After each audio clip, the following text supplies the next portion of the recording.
Selamat datang di Jalan Sunyi, ruang berbagi ragam literasi, terutama sastra dan teater.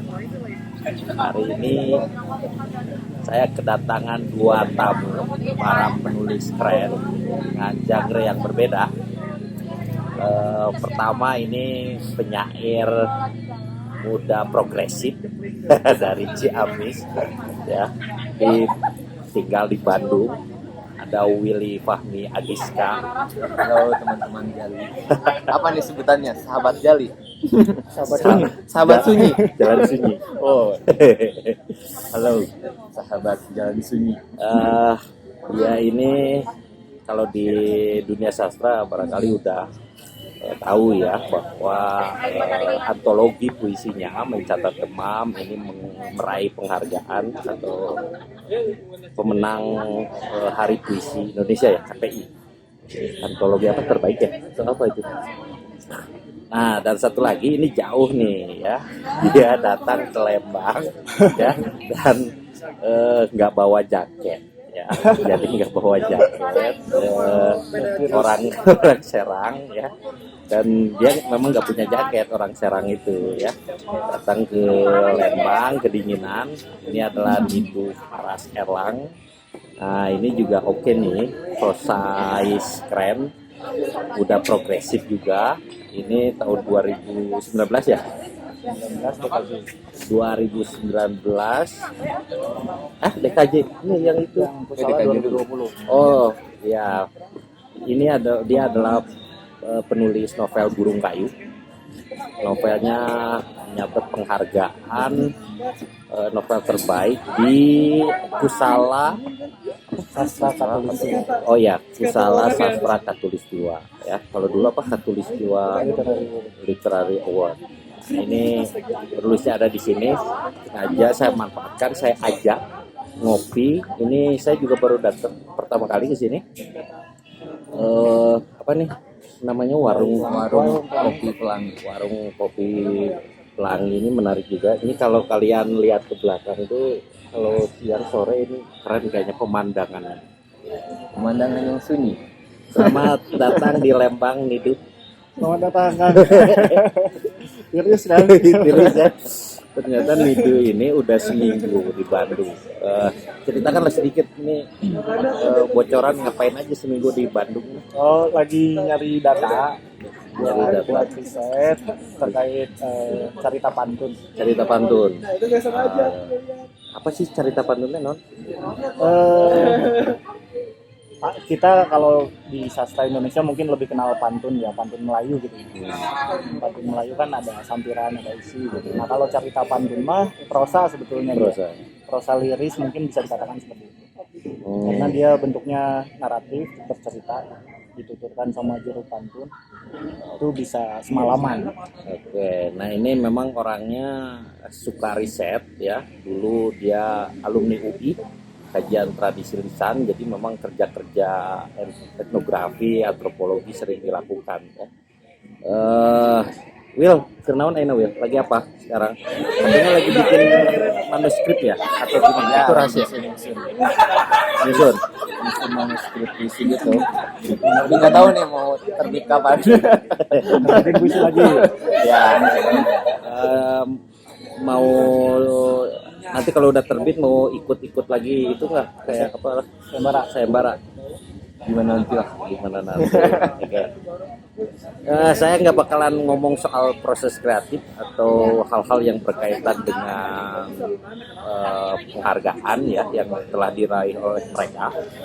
Saya ingin banyak bertanya, kira-kira apa sih sebenarnya yang mempengaruhi kedua orang ini dalam tulis-menulis lah, kurang lebih gitunya. Jadi saya nggak bakalan banyak bertanya lah, ngadongeng aja ya kalian, cerita. Barangkali yang lain juga bisa ikut menambah referensi, kira-kira bacaan-bacaan kalian itu apa sebenarnya. Siapa dulu nih? Mang Willy. Will, jadi gimana Will?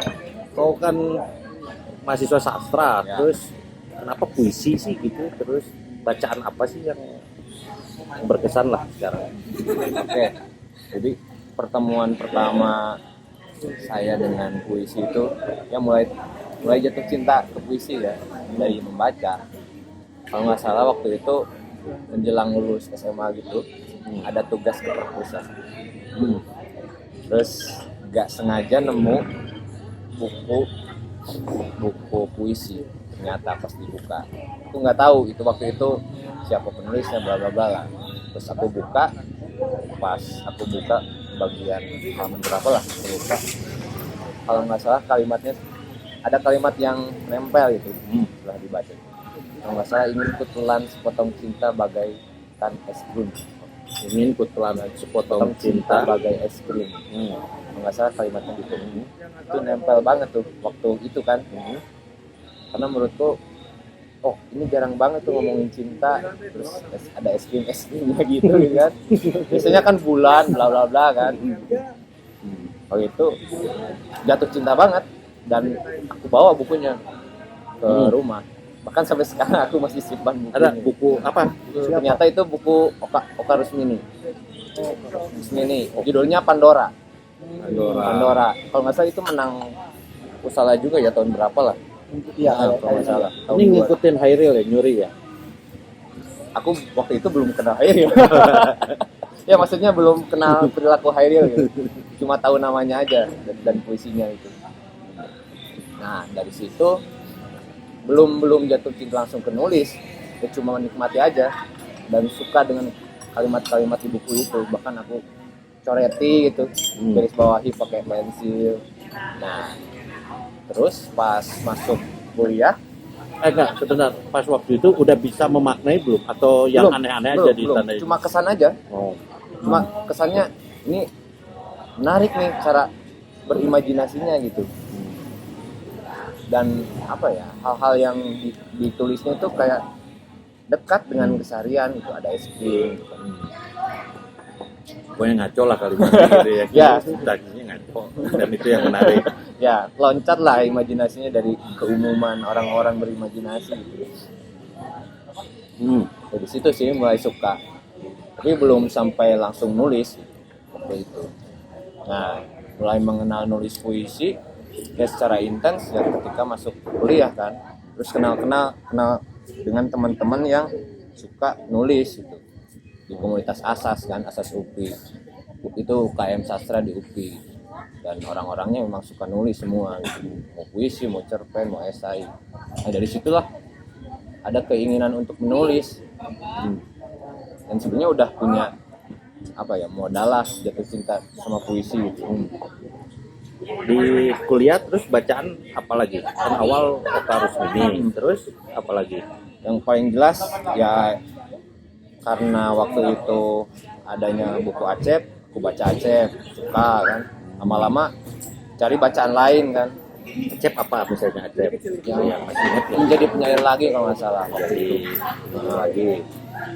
Terus selain Acep, aku baca Nirwan malah. Di awal-awal tuh ya. Aneh banget kan. Wah ini lebih liar lagi gitu. Yang buli-buli 5 kaki, terus jantung lebah ratu gitu. Oh, itu yang puisinya. Terus baca Ada Imran yang kuda penunggang malam. Memang kalau dipikir-pikir sekarang bacaan awal aku itu kayak bukan bacaan kanon besar gitu loh. Ya maksudnya kanon. Nirwan nggak masuk kanon besar. Ya waktu itu kan belum. aku ngerasa biasanya kan Hairil, Sutarji kebanyakan kan. Itu emang lebih banyak baca yang ya katakanlah yang nggak banyak dibaca gitu. Terus gini, bisa menceritakan kekhasan dari yang tadi itu yang banyak mengaruhi. Subagio enggak ya? Belum baca waktu itu. Dari Kang Acep, Anda dan Nirwan gimana tuh? Sikat aja kekhasan kalau kau lihat. Kalau Kang Acep aku suka bagaimana dia menggambarkan kayak lanskap, lanskap alam. Alam kan sangat dekat ya dengan alam priangan ya. Menurutku Kang Acep apa ya, cukup jernih dalam menggambarkan segala sesuatu gitu. Itu salah satu yang aku ingat ketika baca Kang Acep waktu itu. Kalau ada aku suka dia apa ya, mendeskripsikan hal-hal yang menurutku itu memicu perasaan-perasaan apa ya, kelam, tegang gitu. Ya aku belajar simbolisme apa ya, simbolisme alam dari Kang Ada gitu. Ya, tapi warnanya lebih kelam dan lebih gelap gitu. Lebih tegang dan lebih surrealis. Kalau Nirwan Kalau Nirwan dia apa ya? akrobatik, Permainan apa? akrobatik, bahasanya menurutku unik Iya, gitu. Dan cukup kompleks. Kalau ini singkat aja. Kalau misalnya hanya 3 penyair itu ya yang mempengaruhi, kayaknya di mencatat demam lebih ke Ahmad dan Nirwan ya pengaruhnya. GM juga ada sih. Ya kalau dari 3 itulah ya, karena kan tadi kau bilang kriterianya tadi, terus aku bandingin mencatat demam kayaknya 2. Oka juga itu tetap nempel. Oh masih ya. Kalau Oka kan dia kalau seingat aku di Pandora itu deskripsinya tuh lebih sarkas, keras itu. Diksi-diksi yang dia pilih itu diksi-diksi yang kayak darah kayak gitu lah. Oke, sekarang giliran Kang Nidu supaya dekat tirisan, supaya nggak kedinginan, dia harus ngomong ya. Kalau nggak ngomong, Lil, itu puisi bisa menghangatkan nggak? nanti kalian bisa saling bertanya ya. Kita ini mah ngobrol aja. Gimana pertama ininya? Saya mungkin agak-agak aneh ya, pertemuan saya dengan dunia sastra tuh justru awalnya dimulai dengan kumpulan cerpennya Melly Guslow. Hah? Kalau teman-teman pernah baca. Oh gitu nulis ya Melly Ya, Guslow?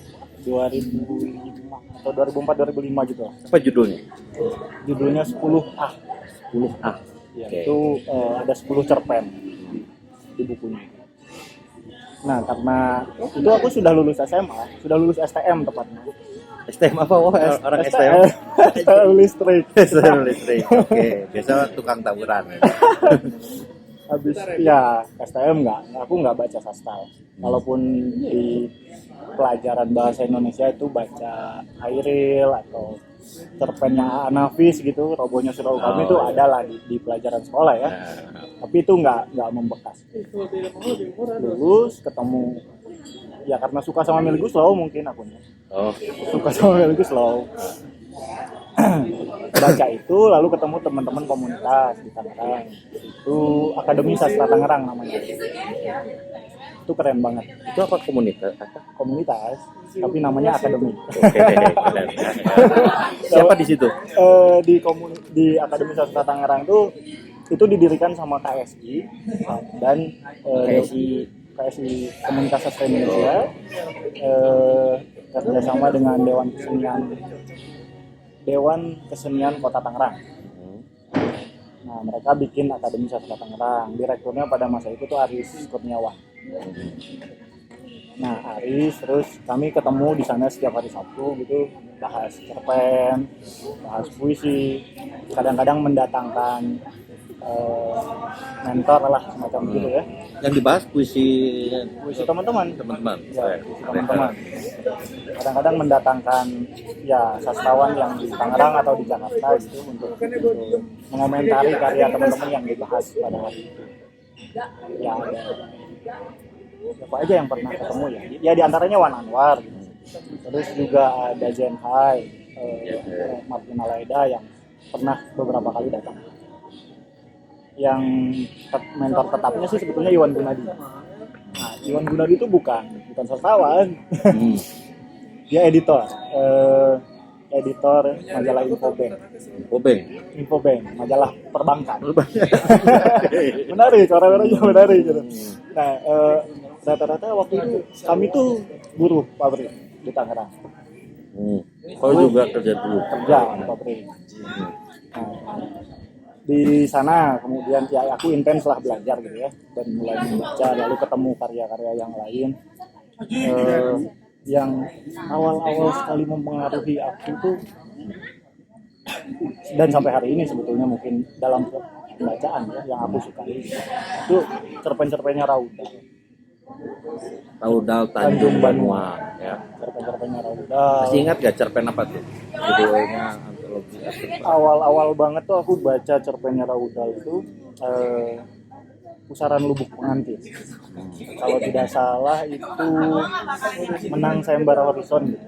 Kalau tidak salah. Kemudian dimuat di kumpulan Parang Tak Berwi. Terus Itu karena tersedia di situ di akademi di komunitas itu. iya, di situ kan ada perpustakaan lah gitu ya. Ada majalah Horizon, ada ya sudah buku-buku yang lain juga. Ya menurutku Raudal menarik. Cara dia bercerita tuh menarik. Kalau novel? Novel awal-awal aku belum banyak baca novel. Oh iya. Karena di Akademi Sastra Tangerang juga aku belajarnya nulis cerpen. Itu kenapa mungkin novel tuh belakangan juga aku nulisnya gitu. Aku lebih banyak nulis cerpen. Raudal, terus diantaranya mungkin siapa ya? Putut EA lah. Cerpen-cerpennya Putut EA di awal-awal ya. Nah, dua itulah ya. Jadi kebanyakan cerpen ya, dulu tuh nulisnya cerpen ya. Terus setelah itu mulai nulis novel kapan? Mulai nulis novel ya itu pun kan hasil residensi dari Mentawai itu di 2018. Itu novel pertama. Itu novel pertama. Dan langsung menyabet penghargaan ya. Ya. Luar biasa banget. Ya. Sebelumnya 2 bukuku sebelumnya ya kumpulan cerpen. Kumpulan cerpen. Nah. Terus gimana dari akademi kuliah? Kuliah? Ya. Jenuh kerja di pabrik. Terus Akademi Sastra Tangerang juga. Sebentar, pabrik apa? Pabrik panel listrik. Jadi aku orang listrik. Pernah jadi robot ya? Gitu ya, jadi robot gitu. Jadi toko. Jadi toko novel. Setiap hari ngapain aja tuh? Aku sih kerjanya ngegambar. Oh, ngegambar. Menurunkan gambar dari diagram satu garis gitu. Itu untuk diproduksi, ke bagian produksi. Nah, aku bikin gambar dari diagram satu garis menjadi gambar yang bisa dieksekusi oleh bagian produksi. Ngurusin kabel, jadi ngitung kabel warna apa, tembaga berapa senti gitu. MCB-nya harus berapa ampere gitu gitulah pokoknya yang dibahas, yang dikerjakan ya. Tiap hari. Lanjut tadi kuliah gimana? Jenuh dari situ, aku ya kepengen kuliah, akhirnya balik lagi ke Serang, daftar di Untirta, masuk ke pendidikan bahasa dan sastra. Nah, waktu itu kepikiran sih sebetulnya aku pengen masuk sastra Indonesia gitu.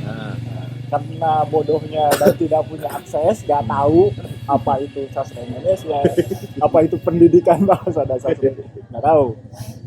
Ya sudah, pilihannya adanya kan itu. Di Untirta adanya pendidikan gitu, tidak ada non. Nah, akhirnya ya sudah daftar, diterima. Ternyata ketemu lagi dengan Wan Anwar tadi itu. Almarhum. Kebetulan dia di sana ternyata waktu aku masuk itu dia ketua jurusan. Informasi almarhum Wan Anwar itu adalah pendiri Asas. Komunitas Willy itu Asas. Iya.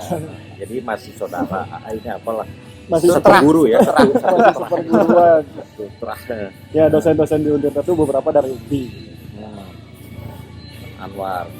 Nah di Serang sejak masuk kampus dengan Wan Anwar tuh mendirikan komunitas juga di Untirta itu. Kalau di UPI dia ada Asas, di Serang di Untirta kemudian bikin Kubah Budaya. Tapi Kubah Budaya itu di dalam kampus atau di luar? Di luar kampus. Oh beda ya dengan Asas ya. Kalau Asas kan di dalam kampus. Di luar kampus. Dia dirikannya di luar kampus. Kalau di dalam kampus ada UKM, KPID. Oh tapi kan teater itu ya? Teater. Konon sih awalnya mah bukan hanya teater, Oh, tapi gitu. kemudian teman-teman lebih spesifik ke teater. Nah di Kubah Budaya itu kebanyakan kan senior tuh. Aku masih unyu-unyu lah, masih bocah lah ya. Mereka teman-teman yang rata-rata malah sudah lulus kalau di Kubah Budaya itu. Ya Kubah Budaya itu jadi tempat untuk diskusi, ngobrol intens, ya mendiskusikan karya sastra lah. Mungkin di sana aku lebih intens kemudian belajar nulis lagi. setelah yang aku pelajari di Akademi Sastra Tangerang itu. Oh, ada dampak ini nggak sih kuliah sastra teh? Ada nggak? Eh, Dari akademi, nah seperti apa tuh polanya tuh dari akademi terus ke kuliah dampaknya mungkin lebih struktur atau enggak? Atau enggak sebenarnya atau Hmm. lebih berjasa kubah budaya Teoritis ya. atau gimana? lebih ini sih, lebih struktural aja mungkin. Ya, Lebih teori lah. mempengaruhi cara kita berpikir dan cara kita membaca. Hmm. Ketika belajar di Akademi Sastra Tangerang, cara kita membaca kan lebih intuitif ya. Apresiasi ya lebih sepemahaman kita saja. Berpikir ya perkuliahan mau tidak mau tetap mempengaruhi cara aku kemudian menulis. Kalaupun lebih banyak hidup di luar kampus sebetulnya kan, lebih banyak main-mainnya, nongkrong-nongkrongnya. Gitu. Siapa dosen paling dekat siapa? Dosen di Untirta yang paling dekat sampai hari ini denganku ya Kang Arif Senjaya. Arif Senjaya itu dari semester 2. Aku sejak semester 2 tuh ikut dia, tidak hanya di kelas, tidak hanya di perkuliahan, tapi juga di luar kampus. Ya banyak aktivitas yang kami kerjakan sama-sama, entah itu pekerjaan-pekerjaan yang bisa dilakukan gitu ya, yang sedikit banyaknya ya membantu aku untuk membiayai SPP. Itu si Kang Arif. Arif Senjaya itu apa ya, dia dosen penulis apa ya, spesialis dia serba bisa ya. Ya dia banyak nulis apa aja kayaknya dia mah. Nulis puisi, Nulis puisi, Puisi bahasa Indonesia, puisi Sunda, Sunda, esai juga. nulis naskah cerpen drama, ya, nulis cerpen, nulis naskah drama, dia nulis novel. musik juga ya. Ya, musik. Kadang-kadang bikin musik yang aneh-aneh.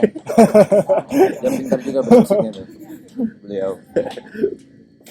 Terus Noni, terus ini deh, ada tambahan nggak bacaan apalah kemudian yang tadi, atau masih tetap jatuh cinta sama orang-orang karya-karya itu aja? Raudal masih aku baca. Menurutku Raudal itu beda ya, dari sisi narasi yang dia buat ya dalam karya-karyanya. Terus kemudian aku lebih intens sebetulnya baca karya-karyanya Linda Kristanti. Aku nggak tahu kenapa. Sepanjang perkuliahan tuh nyaris semuanya karya Linda Kristanti itu aku upayakan aku baca. Ada bukunya yang terakhir kemarin. Kenapa begitu diupayakan? Karena suka dulu aja. Ya, aku Dari sosoknya dulu atau dari karyanya dulu. Karya dulu. Kadang-kadang aku tidak suka sama penulisnya juga.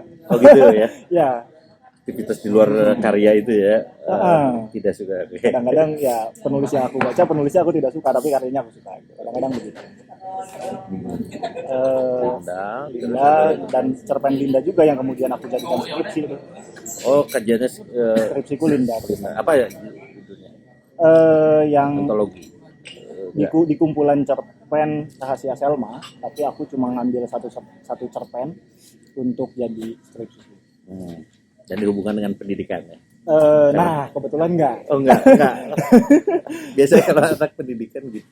Kayaknya di Untirta tuh cuma aku doang satu-satunya orang yang skripsinya tidak dikaitkan dengan pendidikan. Itu juga karena pembimbingku Arif Senjaya. Lagi-lagi pembimbingku Arif Senjaya. Ya. Itulah salah satu manfaatnya berkomunikasi. Nah, itu. Senja itu dosen yang jual juga ya kira-kira. Menarik. Out of the box. Linda Kristanti. Terus ada lagi nggak? Cuma itu? Banyak sebetulnya. Banyak. Nah, ini. Tapi di Indonesia mereka lah paling tidak ya. Ini unik ya. Nggak tahu, saya akan tanya apakah Willy nulis cerpen atau prosa. Kebalikannya itu nulis puisi atau enggak. Nah ini kita akan saling membahas itu ya. Kita akan silangkan. Will, kau nulis prosa enggak? Aku sekali-kalinya nulis prosa sampai sekarang. 1 cerpen. Itu pun gara-gara mata kuliah proses kreatif menulis. Oh, ya. Itu kewajiban. Dosennya Bu Nenden. Bu Nenden Lili. Nenden. Oke, penyair juga, saya UPI. Sampai sekarang belum pernah nulis Ada cerpen itu. lagi. Itu udah dimuat enggak? Dipublis nggak? dimuat majalah ini sih, himpunan di BSO literat. Oke. Tapi waktu mata kuliah itu dibahas sama Denden. Oh gitu ya, berarti oke lah, cukup diapresiasi lah ya. Hah? Ya. Apa kata Bu Denden? Bagus Apa? nggak? Ya bagus, tapi wilayah logika harus dibenerin lagi katanya. Nggak logis ceritanya. Beberapa bagian ada yang nggak logis katanya. Penyair bikin Tokoh. cerpen begitu. Iya. Kebayang nggak problemnya apa tuh dari caranya dia? Ya emang nggak logis. Pasti penyair itu kan loncat-loncat Ya. pikirannya. Dari alur gitu ya, nggak Oh. logis ya. Karakter Karakter gitu. nggak hidup gitu. Nggak hidup, Ya biasanya di peristiwa. wilayah karakter tuh. Jadi paling cuma lanskap, deskripsi Ya. Iya. gitu ya. Kekuatannya di Ya. sana. Di wilayah bahasa lah. Gitu ya, Bang. Terus kenapa cuma satu? Nggak tahu ya, aku ngerasa kurang lancar aja gitu bercerita, dan lebih enak cerita lisan aja gitu daripada nulis prosa. Dan nggak mau nulis cerpen. Kan nggak mau sih, tapi apa ya, nggak ada dorongan gitu. Ngerasa mungkin kurang percaya diri aja gitu Nah, kalau nulis cerpen atau prosa yang lain. Tapi kesini kadang-kadang kan kalau nulis caption di Instagram kadang-kadang bercerita, mulai nyaman gitu bercerita, cerita pendek gitulah. kalau cerpen apa kesukaannya? Aku Iwan Simatupang, Yang tegak, lurus. Lurus dengan Langit. Itu. Ya, Kenapa itu? menurutku Iwan Simatupang tuh Aneh kan itu ya? ya aneh, tokoh-tokohnya aneh, ganjil kan. Terus apa ya, cara dia mengolah bahasanya juga efektif. Bahkan yang paling aku ingat teknik yang menurutku menarik dari Iwan Simatupang itu paragraf pertamanya itu langsung nendang, langsung konflik gitu. Jangan-jangan pengaruh itu juga logikanya nggak ini ya? Ya, bisa jadi. Soalnya seingatku sebelum nulis cerpen yang tugas itu, aku baca 2 buku. Yang satu Kaca Piringnya Danarto, yang satu Tegak Lurus dengan Langit. Benar-benar terpengaruhi oleh 2 buku itu langsung. Makanya tokoh-tokohnya ganjil, konfliknya juga ganjil. 2 buku yang dibacanya nggak bener. Nulis cerpennya nggak akan bener. Iya, logikanya justru karya-karya yang mengajar logika. Iwan. Nidu nulis puisi nggak? Pernah. Pernah. Hanya Dia akan pernah. nepi itu Enggak. kampus. Oh iya, kayaknya awal-awal pernah di Akademi Sastra Tangerang aku pernah nulis puisi pendek-pendek lah ya. Karena kebanyakan juga waktu itu di sana itu memang teman-teman banyak yang mahir gitulah. Biasa juga sih. Di antaranya Husnul Huluki Itu di Kuba. di Akademi Sastra Tangerang. Terus tapi ya aku merasa itu aku nggak berhasil nulis puisi dan nggak becus nulis puisi. Kenapa? Rasa itu. Susah, bagiku susah. Apa kesulitannya apa? Kalau nulis puisi apa dibanding prosa? Nggak tahu ya, aku harus memeras sedemikian rupa hal-hal yang menurutku bisa dipisahkan, tapi kemudian harus ditampung, dipadatkan dengan sekian lari gitu. Ngapain ya? gitu. Jadi aku kayaknya nggak bisa gitu, kayaknya aku nggak sanggup. Aku lebih suka ya bertutur gitu, bercerita. Memang pernah nyoba, tapi aku baca lagi sekarang ya jelek lah. Gitu ya. Era gitu. Kok gitu ya? Sama seperti Iya. itu. Aku baca Gak lagi. pede. Jelek udahlah. Aku gagal lah nulis puisi, anggaplah begitu. Jadi ya sudah aku tinggalkan. Oh. Terakhir aku nulis puisi kayaknya itu yang diterbitkan Asas tuh. Untuk Yang Wan Anwar. Berjalan ke Utara atau gitu ya. Ya, antologi yang diterbitkan Asas tentang Wan Anwar lah ya. Nah, Kayaknya itu puisi yang terakhir aku tulis.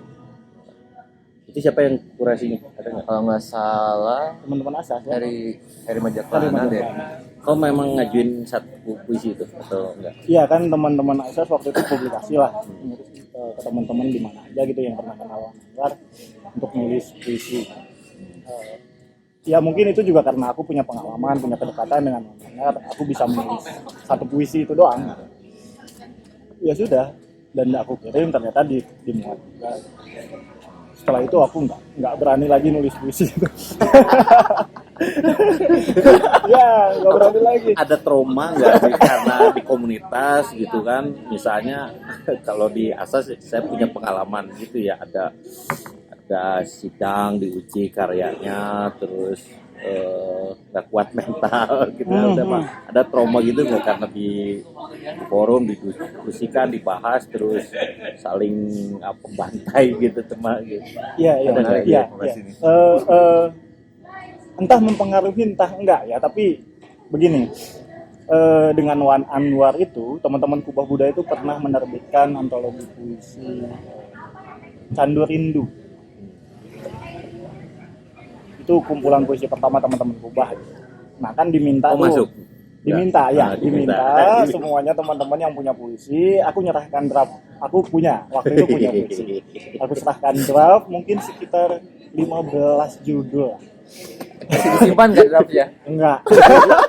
Berarti Nah, aku serahkan ke Wan Anwar. Kawan Anwar baca semua kan, naskah dari teman-teman. Dan naskahku itu dicoret-coret semua. Coret-coret, dikasih penjelasan, dikasih catatan di setiap bagian gitu. Bahkan dia menulis di halaman belakang puisi-puisiku itu dengan uraian yang sangat panjang, 2-3 lembar lah catatannya dia itu. untuk satu puisi atau semua? Untuk semua puisiku. Semua. Ya, aku disarankan membaca puisi-puisi yang menurut Wan Anwar waktu itu belajar tuh mulai dari sini. Jangan tiba-tiba kau baca, misalnya aku mungkin waktu itu bacanya Afrizal, bacanya ya Nirwan Dewanto, gitu kan. Rumit tuh ya. Ya sama kayak aku yang dibacanya masih rumit-rumit. Bacanya Sutarji kayak gitu kan ya. Kata Wan Anwar mestinya belajarnya nggak dari sana dulu. Mungkin belajarnya dari Taufik Ismail gitu, dari Abdul Hadi WM gitu, belajarnya itu. Nah, cuman Disuruh baca Taufik dulu ya. kayak gitu, apalagi aku masih semester 2 kayaknya. Iya itu. Nah, dari sana Apa karena puisimu kayak gitu, kayak ada kemiripan dengan Abdul Hadi atau Taufik gitu, terus diarahkan ke sana atau enggak, justru kayaknya puisi-puisiku itu niru gayanya Nirwan. Yang di kumpulan puisi Jantung Lebah Ratu kayaknya gitu. Karena beberapa ketika aku baca puisi Nirwan yang dimuat di Jantung Lebah Ratu itu di Kompas atau di Tempo gitu, aku suka dengan puisi gitu. Kayaknya ini menarik gitu, gayanya seperti itu tuh enak gitu menurutku pada masa itu, dan beda dengan puisi-puisi yang aku temui di luar lirisisme. Dan yang dipelajari di kelas gitu kan. Yang dijadikan contoh-contoh, diapresiasi puisi dan lain-lain. Nah, karena dicoret-coret Wan Anwar, kayaknya puisi itu yang dipilih untuk masuk antologi itu 4 atau 5 dari yang aku sodorkan. Itu yang dianggap wajar, yang dianggap ya lumayan lah.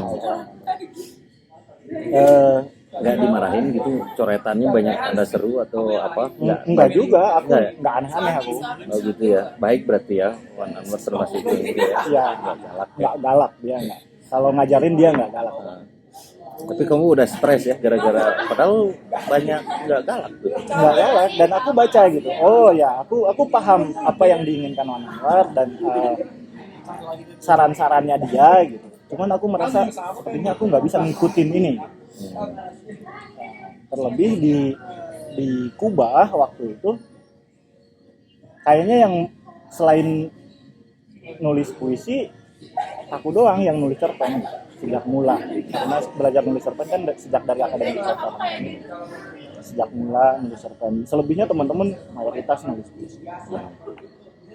Nah, karena aku merasa kayaknya nggak bisa, aku nulis puisi gagal lah. Ya, aku nggak usah nulis puisi lagi, nulis cerpen aja, toh teman-teman yang lain nggak ada yang nulis cerpen. Aku merasa di situ peluangku lebih besar. Lalu ya aku mulai mempelajari menulis yang lain-lain di luar cerpen ya. Teman-teman yang memulai belajar nulis puisi ya hanya nulis puisi aja tuh, nggak belajar nulis yang lain. Nggak belajar nulis artikel, nggak belajar nulis reportase, nggak belajar nulis feature kayak gitu. Nah, aku keluar dari ranah itu berhenti total nulis puisi.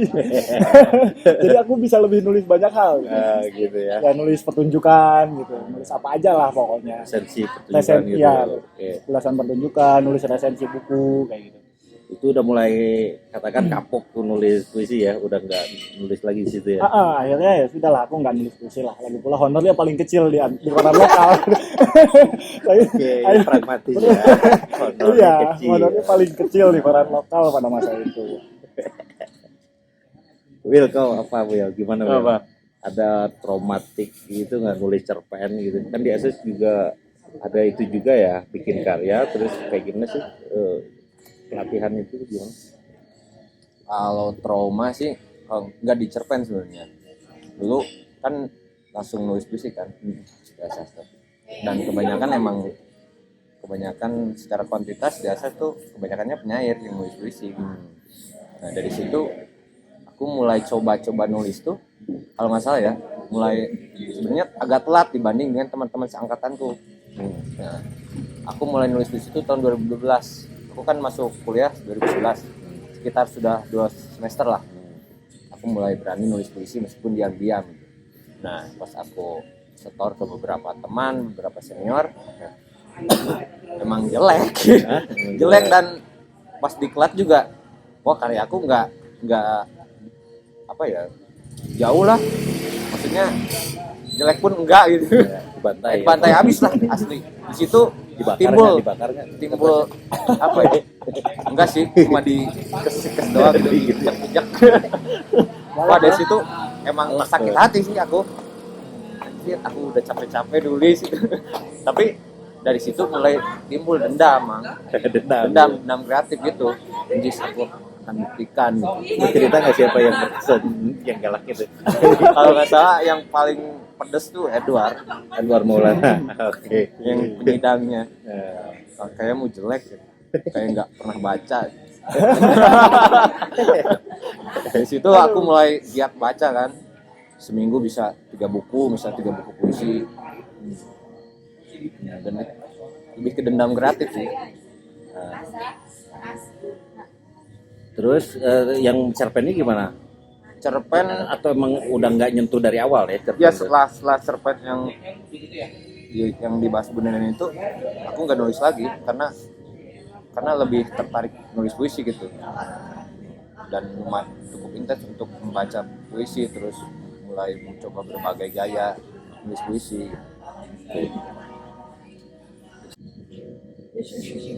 Kalian saling baca nggak karya-karyanya? Jadi baca karya Enggak lah, bilang aja enggak. Enggak lah.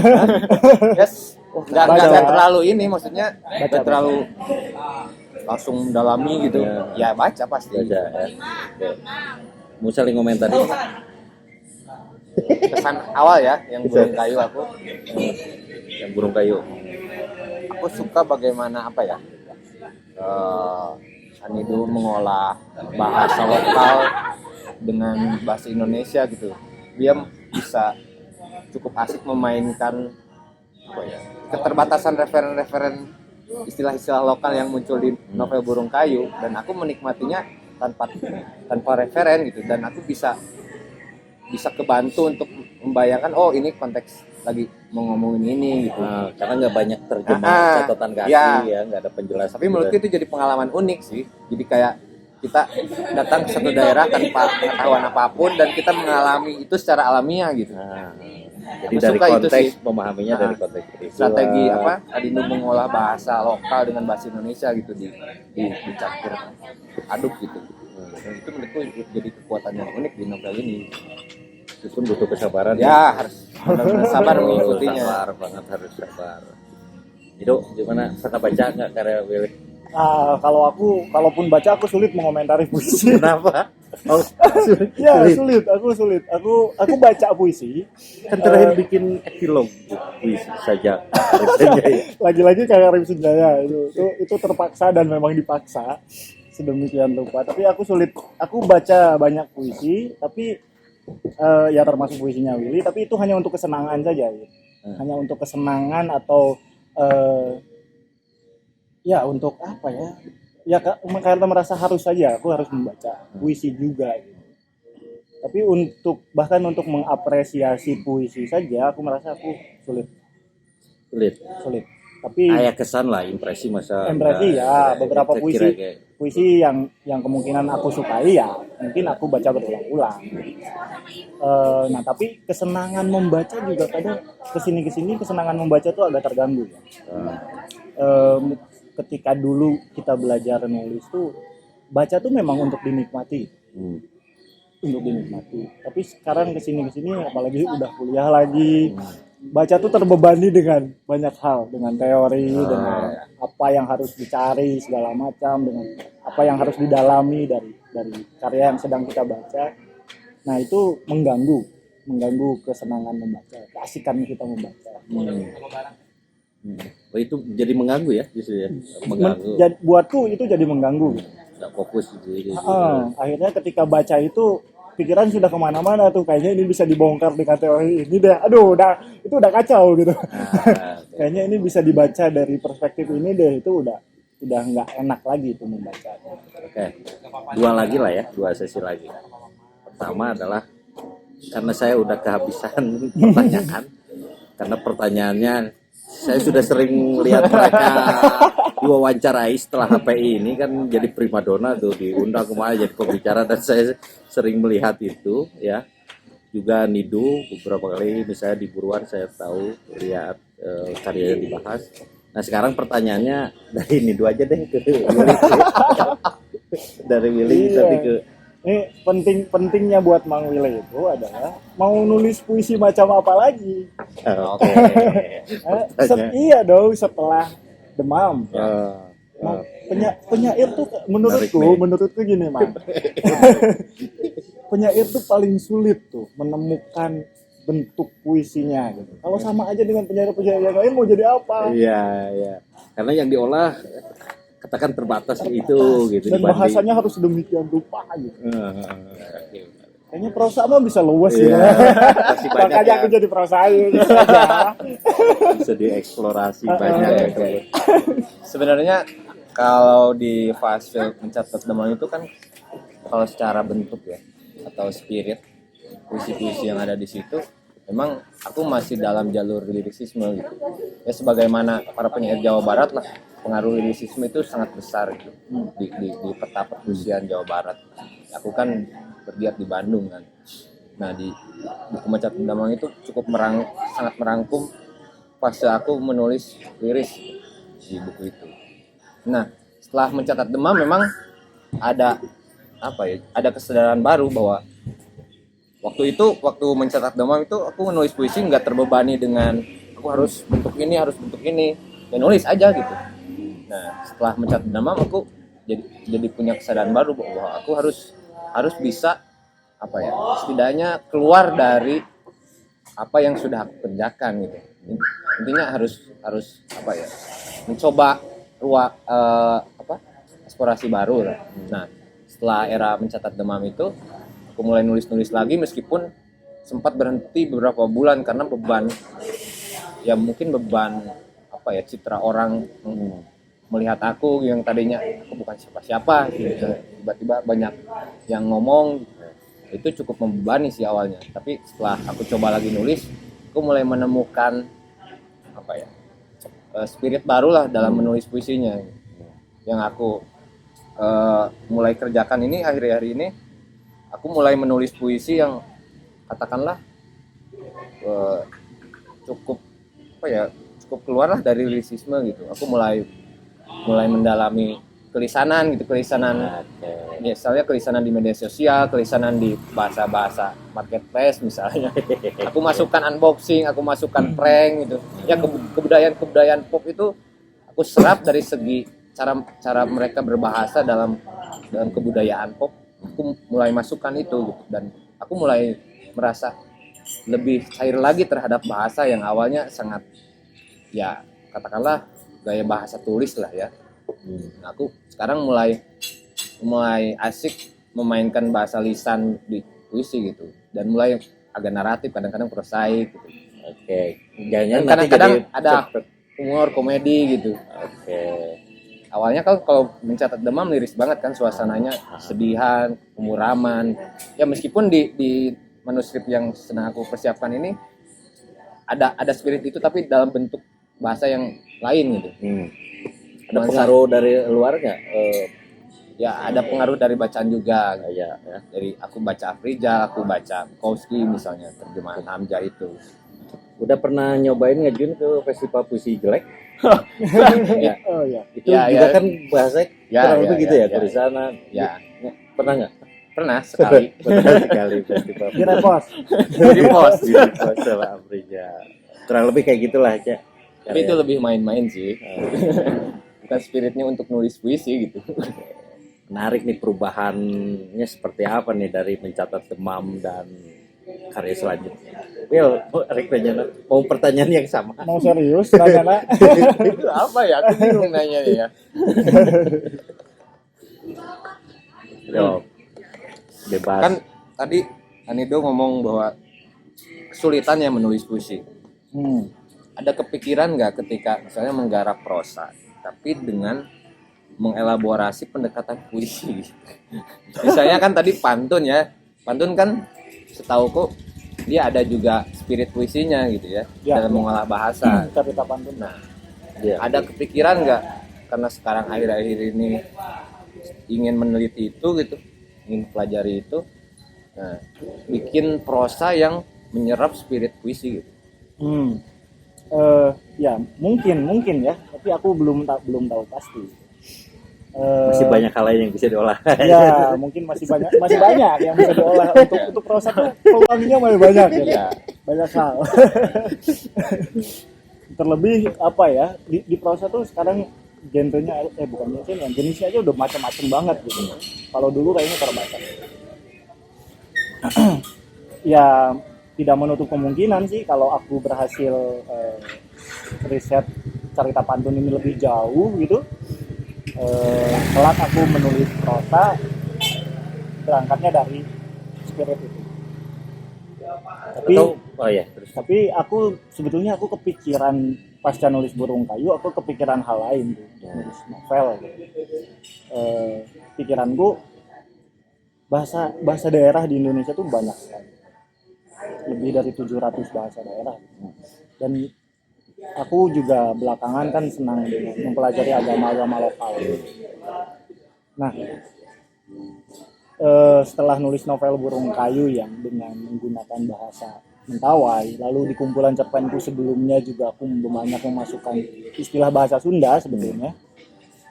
Dan kumpulan cerpenku sebelumnya juga nggak ada catatan kaki yang bahasa Sunda itu. Tapi itu nggak banyak direspon karena mungkin bahasa Sunda penuturnya cukup banyak. Ketimbang bahasa Mentawai. Pikiranku kemudian adalah bisa jadi aku mungkin kelak menulis novel dengan memanfaatkan lebih banyak bahasa daerah. Aku lagi ngumpulkan kamus-kamus bahasa daerah, mengumpulkan cerita-cerita rakyat dari berbagai daerah yang mungkin bisa aku olah untuk menulis prosa, tapi dengan membaurkan sekian banyak bahasa daerah di dalam satu karya sastra. Jadi mengolah bahasa ya. Mengolah bahasa. Mengolah cerita rakyat, mengolah tradisi lisan milik berbagai daerah untuk jadi satu gitu. Nah, cuman nggak tahu deh itu bagaimana tuh malah. Itu masih belum kepikiran. Itu baru bayangan aja. Oke, ini terakhir lah ya. Karena kita perlu sedikit edukatif nih. Berbagi inilah singkat beberapa tips lah. Tips ujungnya tips nulis prosa seperti apa, mungkin pakai metode Nidu seperti apa, Willy seperti apa. Barangkali ada yang mau menekuni dunia tulis menulis. Siapa dulu? Buat puisi dulu yang paling susah. Sebenarnya yang paling susah apa ya dari puisi itu mempakemkan cara mendekati penulisnya, cara membacanya, karena menurutku setiap penulis punya cara pendekatan yang berbeda gitu kalau di puisi dan lebih kompleks biasanya soalnya. Cuma kalau yang aku pelajari selama ini, yang pertama pastilah kita nggak bisa nulis puisi tanpa membaca puisi dulu gitu. Artinya Baca puisi dulu. Ya, membaca bukan hanya membaca kita jadi penggemar aja gitu. Tapi kita harus bisa mengidentifikasi berbagai kekuatan puitika dari berbagai penyair. Supaya kita ada bayangan gitu dalam teknik menulis, memperkaya teknik menulis, memperkaya ide gitu, dan sebagainya. Jadi membacanya yang benar harus membaca kritis. Itu yang pertama. Yang kedua ya banyakin nulis gitu. Dan harus pede sih intinya, pede. Sebanyak apapun tulis aja gitu dulu. Nah setelah itu yang menurutku jadi apa ya? Jadi pemicu aku terus berkarya tuh karena ada budaya diskusi. Nah itu penting juga karena buat apa kan kita berkarya kalau kita nggak tahu respon pembaca gitu. Nah, menurutku diskusi itu jadi semacam apa ya, pengujian apa sih yang sudah kita tulis sudah mencapai apa gitu. Nah itu yang aku dapatkan dari di komunitas ya, budaya diskusinya itu yang membuat kita berpikir kembali apakah kita akan lebih baik atau enggak gitu. Situ sih itu 3 hal yang selalu aku lakukan. 3 hal, baca, Tadi baca, terus apa tadi diskusi dan baca esai juga sih. baca. Udah itu. Itu aja dulu deh. Oke, itu pengalaman Willy ya. Jadi banyak baca juga tidak hanya sebagai konsumsi Ya, ya, konsumsi tapi aja. juga memproduksi Ya bukan makna. pengagum aja gitu. Ya, oke, dan diskusi ya. Diskusi. Dan jangan pundungan itu jangan berkecil hati Ah, kalau itu. dapat kritik dari Justru teman. harusnya lebih Pede. pede gitu. Oke, dan karena pasti kritik ada Iya, gitu. pasti ada. Nggak mungkin enggak. Jadi jangan ingin langsung sempurna. Katakan. Oke, Benar. terima kasih. Kang Nidu, Kang Nidu. Silakan. Ya mirip lah dengan Willy beberapa hal seperti itu. Aku pikir mungkin gini ya, pergaulan itu sangat mempengaruhiku tuh. Pergaulan, lalu ngobrol dengan siapa, ketemu dengan siapa. Aku cenderung orang yang suka mendengarkan orang yang bercerita. Aku suka ketemu dengan orang-orang tua, dengan siapa saja gitu. Lalu biasanya kalau orang tua tuh suka bercerita tentang masa lalu mereka dan lain-lain, dan aku kuat tahan untuk menyimak. Untuk menyimak apapun yang mereka bicarakan tentang masa lalu mereka, tentang masa muda mereka dan sebagainya. Kupikir itu cukup membantuku dalam banyak hal ketika aku mau menulis. Dari menyimak berbagai obrolan, juga ngobrol dengan banyak orang. Aku suka ketemu banyak orang, suka mendengarkan. Selain ya tentu saja membaca dan menulis. Untuk nulisnya sendiri sih, kupikir latihannya perlu berhari-hari, perlu setiap hari. Intensitas belajar Ya, nulis itu nulisnya. terus menulis aja. Apa saja tulis juga atau gimana? Apa saja, apapun itu. Aku sebetulnya setiap hari aku upayakan untuk menulis, sekalipun misalnya hanya sebuah kalimat, hanya sebuah paragraf gitu, terkait apa mungkin yang tadi aku alami, atau aku sedang memikirkan apa, atau aku barusan membaca apa kayak gitu. Itu memang tidak menjadi apapun, tidak menjadi cerpen, tidak menjadi artikel, tapi itu dalam rangka ya proses belajar terus menerus saja. Karena ketika aku pada saatnya membutuhkan itu semua dalam aku proses ingin menulis gitu, berbagai hal itu kan bisa datang lagi, bisa digali lagi lebih jauh gitu. Aku bisa buka lagi file-fileku yang sembarangan itu, yang cuma satu paragraf, yang cuma beberapa kalimat, ya itu bisa memicu hal lain ketika aku mau menulis sebuah cerpen atau mau menulis artikel dan sebagainya. Oke, terima kasih. Masih ada lagi? Cukup itu mungkin. Makasih. Terima kasih Willy, Kang Nido, Sama-sama. atas obrolannya. Terima kasih bagi penonton ya.